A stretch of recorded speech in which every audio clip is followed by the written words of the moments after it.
Hello,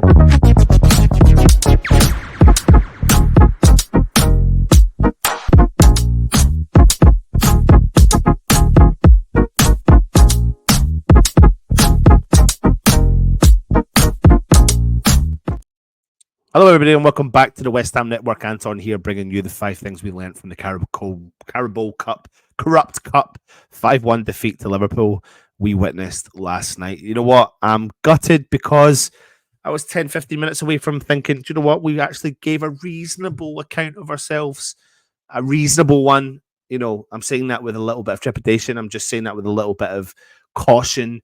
But I feel like up until a certain point, we did okay.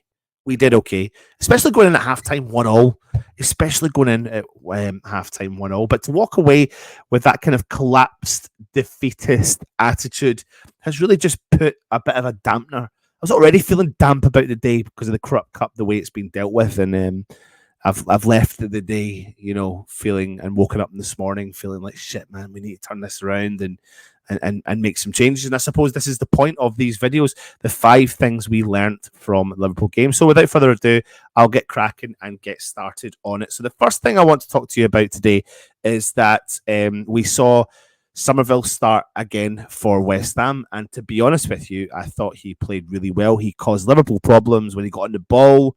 There was little snippets of hope. And I think what I've seen from him is enough for me to go, he has to start moving forward because he's given us that energy. He was very unlucky not to bag a couple of goals, and he gets himself into dangerous areas. For such a small guy, he's got some really decent strength in there. There was one point in the Liverpool game when a ball got played through.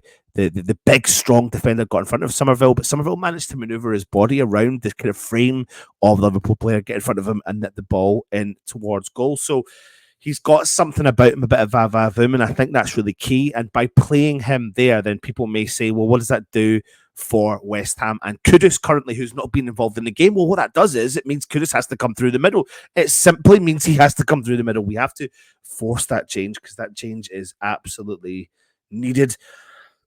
Why? Because he's a world-class player and he's not getting involved in the game, and it's not necessarily his fault. And when he is getting involved, he's surrounded by 4 or 5 other players, but Somerville's done enough to take over that position out on the left, forcing Kudus into the middle of the park. Why not West Ham? Why not? I mean, what is stopping us from going into that position? We have to give the ball to our best player, and that best player needs to play through the middle of the park. Now, talking about another thing we learned, which is Alvarez getting a sending off, a red card.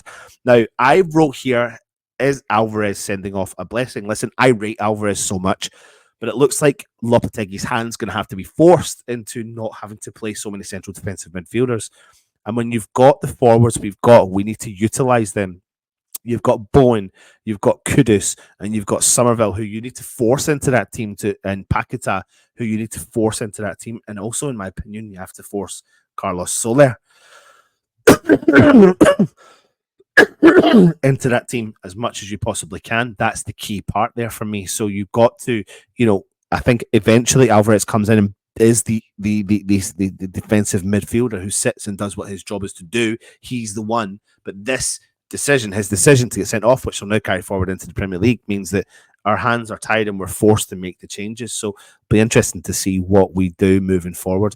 Now, the next point, number 4, is Jean-Claire Todibo has to start. I saw enough in the game against Liverpool, albeit, yes, we've conceded 5 goals. I don't necessarily think Todibo and Kilman put a foot wrong necessarily in that game from some of his appearances he's made already in West Ham and Claret and Blue and the white shirt that he's been wearing there yesterday evening. I've definitely saw enough in the tank. Kilman looks a lot more comfortable, and I think he is going to be now transitioning into the starting 11. I can see that happening. Good for him to get game time in his legs, and I think he's ready to rock and roll in the Premier League. So fingers crossed we get to start to see this process of Todibo making this start into the 11. But really, essentially, number 5, we need changes, and I think the changes are going to be forced. I think Lopetegui has had enough time now. I think the Carabao Cup was different because obviously we were going to play different. We're going to play a bit of a hybrid team.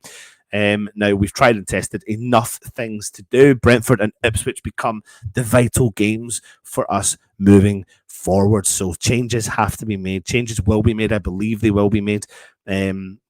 And I think we'll start to see, maybe given a bit of time with the team that we're looking to see, which will hopefully bid in to the Premier League and start climbing that table as quickly as they possibly can. So if you are watching, let me know your thoughts on what I've said about the 5 things that we've learned from the Liverpool game. There's probably many more, but that's the 5 key points that I've brought up for you. If you're new around here, hit the subscribe button, hit the thumbs up, and please leave a comment. Come on, you hands.